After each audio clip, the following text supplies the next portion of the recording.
Domingo 19 de noviembre de 2023. Tres mensajes del Evangelio de hoy, tomado del Evangelio de San Mateo, capítulo 25, versículos del 14 al 30. En aquel tiempo, dijo Jesús a sus discípulos esta parábola. Un hombre, al irse de viaje, llamó a sus empleados y los dejó encargados de sus bienes. A uno le dejó 5 talentos de plata, a otro 2, a otro 1, a cada cual según su capacidad. Luego se marchó. El que recibió 5 talentos fue enseguida a negociar con ellos y ganó otros 5.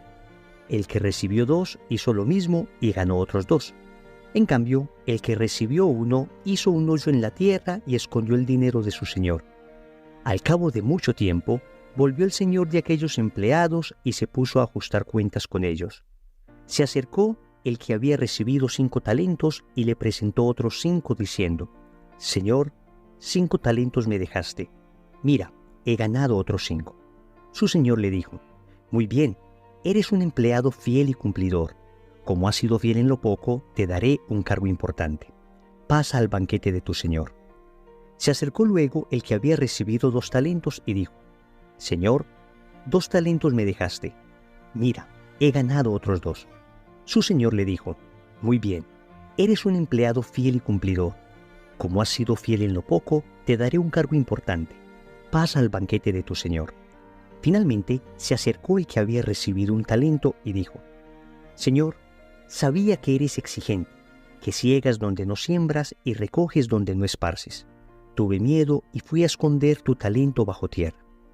Aquí tienes lo tuyo. El señor le respondió: Eres un empleado negligente y perezoso.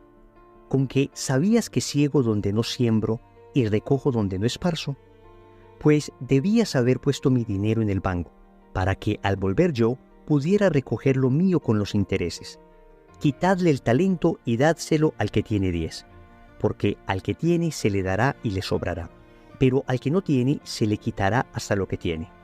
Y a ese empleado inútil echadle fuera, a las tinieblas. Allí será el llanto y rechinar de dientes. Palabra del Señor. Gloria a ti, Señor Jesús. Queridos amigos, seguimos en el discurso escatológico de Jesús. Como lo venimos diciendo en los últimos días, es un discurso que se encuentra en los capítulos 24 y 25 del Evangelio de San Mateo. Discurso escatológico es aquel que nos habla de la segunda venida del Señor. Y efectivamente, la parábola tiene una explicación bastante obvia. El hombre que se va de viaje es Jesús. Nosotros somos los criados que recibimos sus talentos. Él, que se demora mucho, espera que nuestros talentos den fruto, porque regresará a pedirnos cuenta de cada uno de ellos.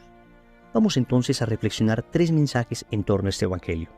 Primero, ¿qué haces con tus talentos? Segundo, cuida lo pequeño. Tercero, ¿cómo dejar la pereza espiritual? Vamos con el primer punto. ¿Qué haces con tus talentos? El Señor dice en la parábola que Dios da a cada cual según su capacidad. Es decir, todos tenemos talentos. Óyeme bien, incluso tú que crees que otros han recibido muchos dones, muchas gracias, muchas cualidades y que tú no tienes mucho para ofrecer. Amigo, Dios te ha dado talentos con seguridad absoluta. Lo que pasa es que existen 2 caminos. O decides multiplicar estos talentos poniéndolos al servicio de los demás, o decides esconderlos usándolos solo para tu beneficio. Óyeme bien, son los únicos 2 caminos que hay. O tomas estos talentos que Dios te ha dado y los pones al servicio de los otros en el ejercicio de la caridad, o simplemente tomas todos estos talentos y los guardas para ti de manera egoísta, de forma que al final, cuando el Señor pida cuenta por ellos, tendrás que inclinar la cabeza. Es que la realidad es lo que nos está diciendo el Evangelio. Él nos ha dado talentos en cualquier índole. Talentos naturales, por ejemplo. Pienso en las personas que tienen sus destrezas, su inteligencia, su capacidad para el deporte. Pienso incluso en la capacidad histriónica, la capacidad de hablar, la capacidad que tienen para hacer relaciones, para ser amigos. Esos son talentos naturales. Y la pregunta que nos hacemos es, ¿los estás utilizando solo para ti, para tu egoísmo? ¿O de verdad te has puesto a pensar, estos talentos que Dios me ha dado, cómo los voy a utilizar para servir a los demás? Otros son los talentos de orden material. Ya no son aquellos que nacen con nosotros, sino aquellos que hemos conseguido con el tiempo, pero también por gracia de Dios. Pensemos en los bienes que hemos recibido. ¿Todo lo que recibes económicamente lo utilizas exclusivamente para ti? ¿Utilizas aquello que Dios te ha dado a través del trabajo, a través de la posición económica en que naciste, a través de las facilidades que has recibido? ¿Lo utilizas solo para tus placeres, para tus gustos? Cuando tienes un ascenso, cuando empiezas a ganar más dinero, ¿mejoras tu nivel de vida o mejoras tu nivel de caridad? Claro que es cierto que uno con el tiempo tiende a mejorar su nivel de vida y eso no está mal. Lo que pasa es que no puede darse esto en detrimento de elevar nuestro nivel de caridad. Mejora tu nivel de vida si es que Dios te bendice económicamente, pero que no sea de tal manera mejorado que olvides a los pobres del Señor. Pensemos también en los talentos de orden espiritual. Dios nos ha concedido dones, gracias. El más grande de todos los talentos es el don de la gracia santificante. Y esto es algo que recibimos todos el día de nuestro bautismo. Y yo creo que a este se refiere el Señor cuando al final dice: al que tiene se le dará, y al que no tiene se le quitará hasta lo que tiene. Eso es exactamente lo que sucederá el día del juicio, cuando nos presentemos ante Dios. Si es que tenemos gracia en nuestro corazón, entonces se multiplicará esto en gloria en el cielo. Al que tiene gracia se le dará gloria en el cielo. Pero el que no tiene gracia, aquel que muere en pecado mortal, aquel que muere sin arrepentimiento, aquel que muere sin conversión, aquel que ha rechazado deliberadamente la mano que Dios le ha tendido una y otra vez de manera misericordiosa para que se arrepienta de su pecado, para que vuelva a Él, aquella persona, hasta lo poco que tiene, lo perderá en aquellas tinieblas en las que solo se escucha llanto y rechinar de dientes. Estamos hablando de algo muy serio. Poner mis talentos al servicio de los demás, en otras palabras, ejercitar la caridad, es absolutamente indispensable para salvarme eternamente. Lo dirá el mismo Señor en medio de este discurso. Tuve hambre y me diste de comer, tuve sed y me diste de beber, estuve enfermo y me visitaste, desnudo y me vestiste. Miren, el Señor dice que pongamos todo lo que tenemos al servicio de los demás. Eso se llama caridad. ¿Qué haces con tus talentos? ¿Los escondes egoístamente para ti o los multiplicas en el ejercicio de la caridad? Segundo, cuida lo pequeño. Noten lo que el Señor le dice a los siervos que multiplicaron sus talentos. Como has sido fiel en lo poco, te daré un cargo importante. Esto nos recuerda aquellas palabras que el mismo Señor decía, que retoma el Evangelio de Lucas en el capítulo 16, versículo 10, y son las siguientes: el que es fiel en lo poco, es fiel en lo mucho. Queridos amigos, el Señor hoy nos está invitando a cuidar las pequeñas fidelidades. En muchas ocasiones nosotros estamos muy preocupados por no pecar mortalmente, y eso está muy bien, es lo esencial. Estamos muy preocupados por los grandes compromisos, y claro que eso es lo esencial. Pero hoy el Señor nos da una lección: aprender a cuidar lo pequeño, aprender a ser fieles en lo pequeño.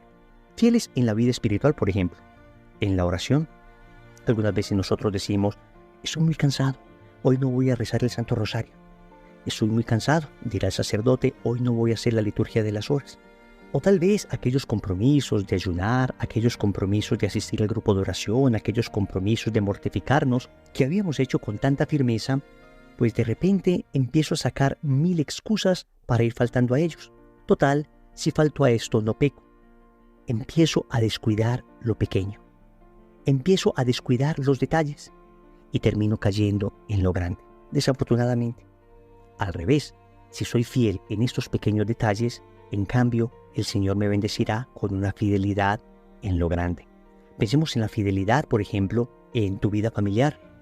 Pienso en ese esposo que de repente tiene la tentación de quedarse un poco más de tiempo con los amigos después del trabajo, y de repente hay una compañera de trabajo bastante atractiva que también va a ir a aquel lugar. No ha pasado nada todavía, pero caramba, se da la oportunidad.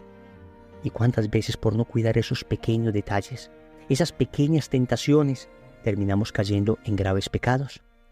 Pienso en el tiempo que en muchas ocasiones debimos haber gastado en nuestros hijos y que sin embargo lo gastamos en cosas muy secundarias, muy accesorias, y después cuando los niños crecen, ya uno es el que quiere estar con ellos y ellos ya son los que no quieren estar con uno.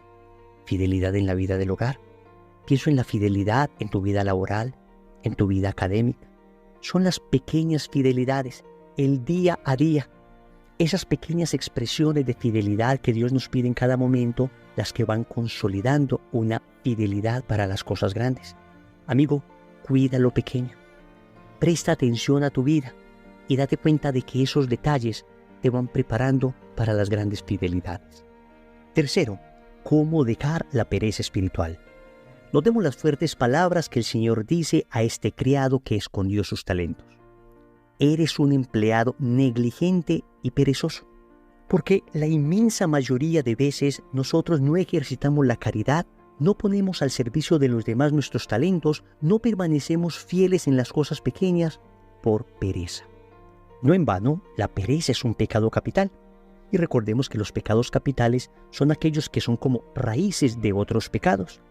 Y repito, en cuántas ocasiones por pereza terminamos faltando a la caridad, por pereza terminamos faltando a nuestros compromisos de oración, por pereza terminamos incumpliendo aquellas cosas que se nos mandan, por pereza incluso un ocio mal vivido, terminamos viendo en internet lo que no deberíamos ver, terminamos enredando nuestra vida. Vamos entonces a ver unos consejos que nos van a ayudar a dejar la pereza espiritual, porque amigos, todos hemos caído en ello, yo el primero. Una y otra vez tenemos que estar examinando nuestra vida para darnos cuenta qué aspectos de ella han sido presa de la pereza espiritual. Lo primero que hay que hacer para dejar la pereza es querer dejarla. Óyeme bien, es el primer paso para dejar cualquier vicio. Cuando el drogadicto va a empezar un proceso de rehabilitación, lo primero que le preguntan es, ¿quieres dejar la droga? Al alcohólico le preguntan, ¿quieres dejar el alcohol? Hay que querer dejar la pereza. Si ya tenemos ese primer paso, vamos muy adelante. Luego hay que pedir la gracia a Dios, porque nosotros ponemos el querer, pero Dios pone el poder. La oración tiene un poder tremendo en este tipo de cosas. Es una oración infalible, en el sentido de que cuando pedimos a Dios algo que con seguridad sabemos que Él quiere para nosotros, Dios siempre lo concede, siempre y cuando lo pidamos constantemente, con mucha humildad y con mucha fe. Pero orar es un camino extraordinario para recibir esta gracia. No estoy diciendo que Dios la vaya a dar de manera automática, pero seguramente nos va a propiciar los medios para conseguirla. Luego, es importante para vencer la pereza proponerse pequeñas metas realizables. En ocasiones, empezamos a prometer una cantidad de cosas en el orden espiritual, en el orden físico, en el orden laboral, en el orden familiar, cosas que en medio de un eufórico entusiasmo juramos que haríamos, pero que eran bastante difíciles de cumplir. Y luego, esa dificultad hace que nos vayamos aperezando. Queridos amigos, no prometamos tantas cosas. Más bien, limitémonos a hacernos propósitos de pequeñas cosas, día a día. Y estoy seguro que eso nos ayudará a vencer la pereza. Porque existe un círculo vicioso, pero también existe un círculo virtuoso. El círculo vicioso de prometer grandes cosas que nunca terminamos de cumplir y que nos terminan aperezando. O el círculo virtuoso de proponernos pequeñas metas que vamos logrando día a día y que nos van entusiasmando más y más para realizar otras todavía más grandes. Finalmente es importante organizarse. En la raíz de mucha pereza espiritual hay una enorme falta de organización, falta de saber a qué horas me levanto, a qué horas me acuesto, saber a qué horas debo rezar, a qué horas voy a ir a la Eucaristía, saber a qué horas voy a leer este libro, a qué horas voy a hacer esta práctica. Escríbelo en un papel, aunque no siempre lo cumplas a rajatabla. Empieza por escribirlo, empieza por ver lo que debes hacer y te aseguro que esto te ayudará a ejercitar la caridad, porque cualquiera de nosotros puede ser aquel siervo que escucha las terribles palabras de Jesús, siervo negligente y perezoso. Pero hoy le vamos a decir al Señor, sí Señor, yo he sido uno de esos, negligente y perezoso. He escondido los talentos que has puesto en mis manos, pero a partir de hoy voy a luchar para empezar a dar fruto con aquello que tú me has dado. A partir de hoy empezaré a pedirte diariamente la gracia de superar esta pereza, esta modorra que me tiene apoltronado en mi vida y que no me deja ser lo santo que tú quieres que yo sea. Señor, dame lo que me pides y pídeme lo que quieras. Amén. Recordemos entonces, primero, ¿qué haces con tus talentos? Segundo, cuida lo pequeño. Tercero, ¿cómo dejar la pereza espiritual? Compromiso. En el rosario de hoy vamos a pedir a nuestra Madre que nos alcance la gracia de dejar la pereza espiritual. En el nombre del Padre, y del Hijo, y del Espíritu Santo. Amén.